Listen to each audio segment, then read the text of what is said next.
James Morehouse. I'm the Senior Content and Communications Manager at BETT, and it's my pleasure to welcome and introduce Quatermass Motorsport and their Para Racers Academy to talk to us today about driving inclusivity. So just to kind of start off with, what is Quatermass Motorsport and the Para Racers Academy? Max and Andy, you're the team principal and team owner. Maybe you'd like to start. Yeah, so Quatermass Motorsport is a team that I originally started back in 2011 as a means to gain more experience in motorsport. And from that we had a race car that we ran in the 750 Motor Club. It was, you know, as cheap as it got in club level racing, and it gave me the opportunity to not only learn some skills but also to network with industry professionals. Fast forward several years later, the money runs out, as does happen in motorsport a lot, and we created a team initially known as Team BRIT, as we were racing with Team BRIT as their esports entity. And then as they moved towards GT racing back in 2022, we rebranded back to Quatermass Motorsport as a sim racing operation. And then we also then looked to reintroduce disabled sim racing within the team with the creation of the Para Racers Academy. So whereas before we were very much a team that only allowed disabled drivers to compete with us, it was a case of now anyone can compete, but we wanted to make sure we had that disability element so we could still support those drivers who are looking to come into sim racing. Simon, you mentioned you had a stroke. Were you into sim racing before or after? It's old enough for the original PlayStation and Xbox. So games like Project Gotham I was down the controller. And then when games like Racing Superman, I have been able to then use that, but then I found you could use it on a sim rig. And I found like YouTube creators, and then when the sim bit came into play. Just kind of sticking on the sim racing, if you could design your ultimate sim racing game, what would your top 3 design features be? If you want to go first, Simon. Me, immersion and feedback, stuff like that. VR I could never do because of the brain injury, but yeah, for me it's just immersion, feedback, and free motion control. Top 3 from you, Andy? For me, being dyslexic, I needed to be able to give me a visualisation opposed to word everything needs to be more coded, customisable for me to read it better, and for my brain to take that in. So that's the top one. And then, as Simon said, the more immersive it is, the better, because you can just, when you're in there, you're in there. Whereas if there's anything that breaks that immersion, you just lose it. So it's definitely up there. And your top 3, Max? For me, it's always going to be realism. I want everything as accurate as possible, and some games like iRacing, so it's called Competizione, R52 and One Ultimate, they do that really well. But for me, one of the things I think really I would like to see more of is the likes of what Microsoft and Turn 10 have done with their accessibility options. You know, you can have text to speech, you can have colour palettes designed for those who are colourblind. You know, so multiple input options is a really important one as well, so that you can have various different peripherals to be able to allow for specific equipment that a disabled driver may need. That can then work with the game, and you'll be surprised how many games it's very much a one input kind of system, which basically makes the game unplayable.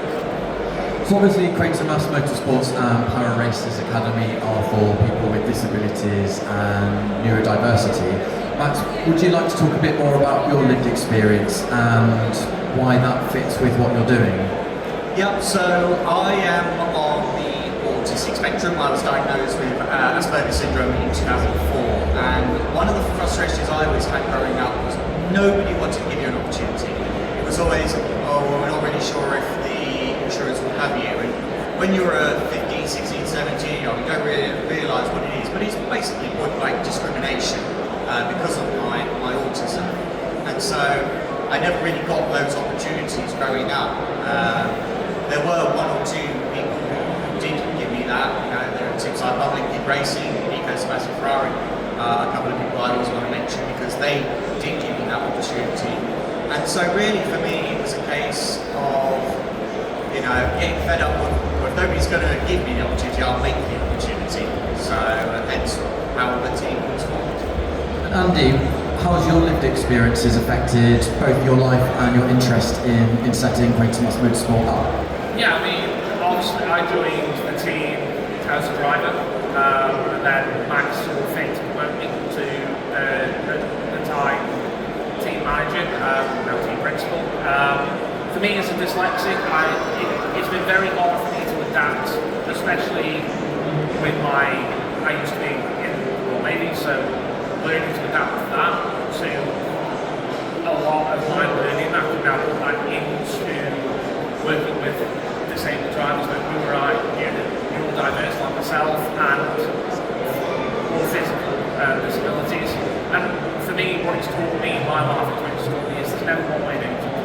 There's always a way to adapt to allow you to help somebody get on their level. Making somebody adapt to you so you can teach them as well.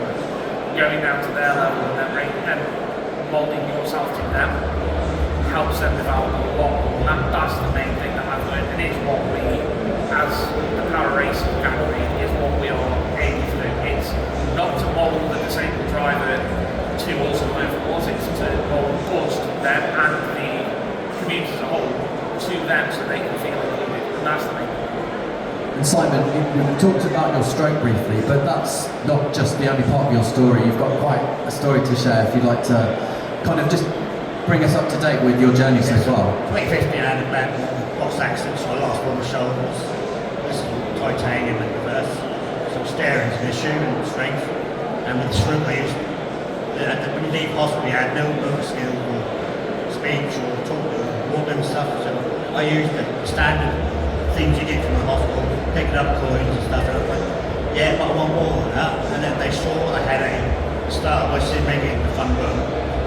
They asked what it was, and they said it's really good for rehab.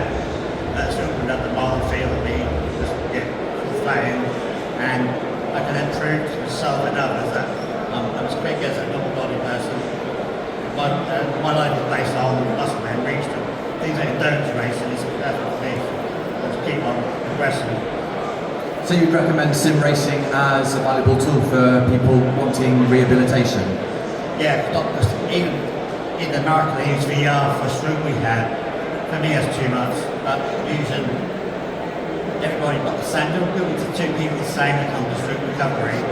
So the basic hospital stuff, like picking stuff up and turning stuff over, you reach out really quickly, but you then want a lot more. So for me, sim racing gave me that ability to overall the skills and stuff and get better, and actually aim me getting back to walk quicker because I was using lots of memory on my legs and stuff like that. I think one of the frustrations that I've seen over the years is everybody gets very excited every couple of years when the Paralympics are in town, and what we're trying to do with the team is sort of highlight to people that there are Paralympians in every walk of life beyond just the 28 sports you see on the TV every couple of years, whether that be doing what we do with sim racing, whether that be in a business sense, whether that be in education. There are some very, very, very good disabled people out there who just aren't given the opportunity or the chance because they see the disability and they just assume that people are incapable beyond that.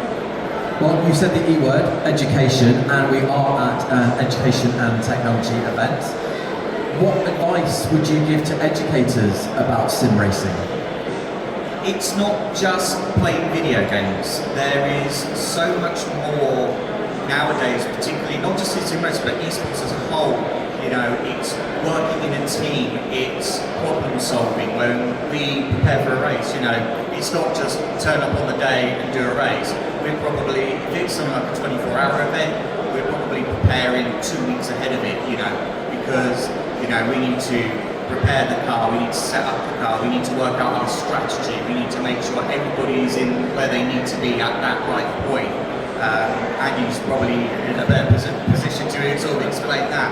But and then it's also things off the track, it's making sure when we have a team meeting, everybody's there on time, and if they're not there, why they're not there, they're making sure we're notified ahead of time. It's it's events like this, coming here and talk to people like yourself and everyone here about what it is we do, and we sort of teach those skills where networking and how important that is, and then if somebody could come up on stage here and do a talk, then going for a job interview should be really easy. So there are a lot of skills that somebody can learn in sim racing, and not only that, I like to think it's a bit of fun as well, and it's that sometimes it can be, certainly for our drivers, it's that release from the stresses of work and school. It's just somewhere where they can come, they can be themselves, they don't have to mask or cover up or be ashamed of who they are or their disability, and they can come, they can do some racing and can enjoy some success along the way. Has your kind of approach to sim racing and gaming changed at all, Simon? Do you look at it from a different perspective now? Probably more now, I see more education for me, learning what I can do. Where before years I said, well, I don't know what to do that, but now I'm like, I will not say no. I don't want that bit later on in life saying, I wish I'd done that. And now, if people say, well, should you do that, or you can't do that, maybe yes, well, I'm definitely going to do it. Not find my own limits, not somebody telling me my limits. That's everyone does that, but not my own failures, not someone telling me my failures. And were you into motorsports before your accident?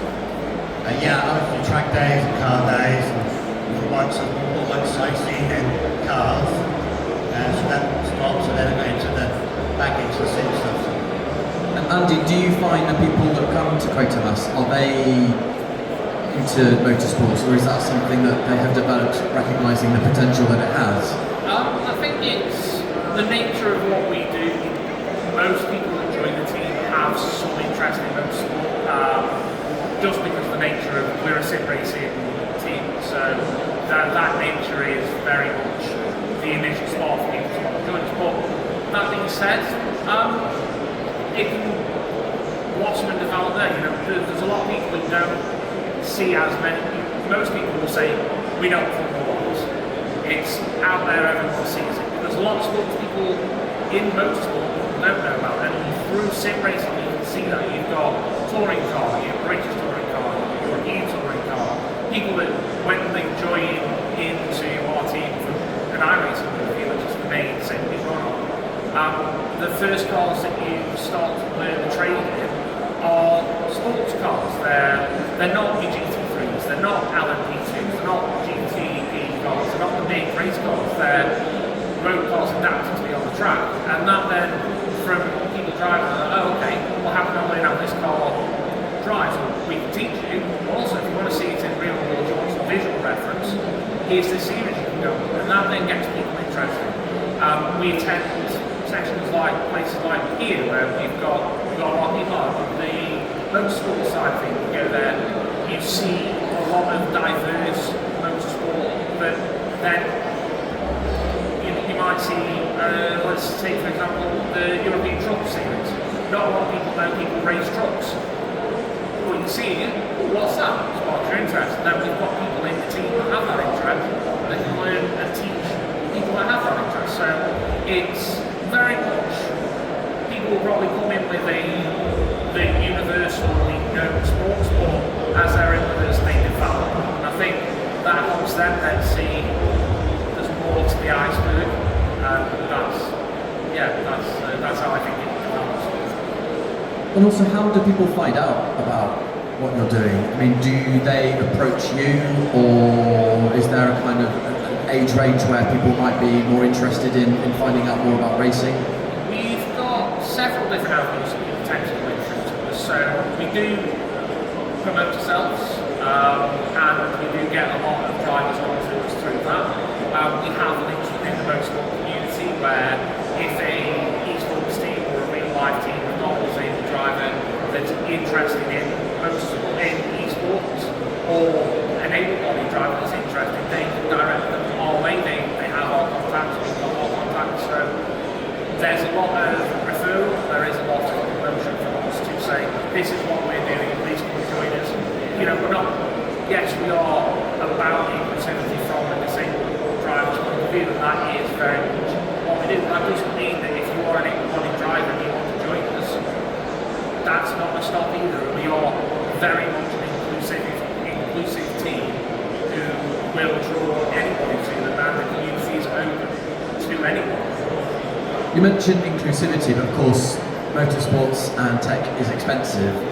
What kind of financial barriers do you think that might place for people wanting to get involved? I think the problem disabled drivers have is it's all in the adaptions. So we were having this conversation earlier today. A normal driver can go on eBay and they can buy a second-hand Logitech steering wheel for £100–150.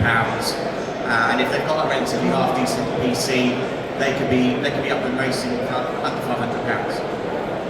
You could, if you really want to, go and spend 100,000 and everything in between. I think between us we've probably spent shapely up north of 5 figures on our kit over the years.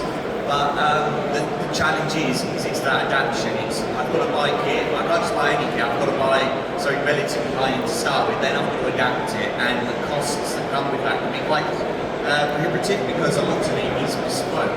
So, we want to work with companies and OEMs that can develop the products so that they don't need to be as bespoke from the get-go and come in at a cheaper price point to make the sport more accessible.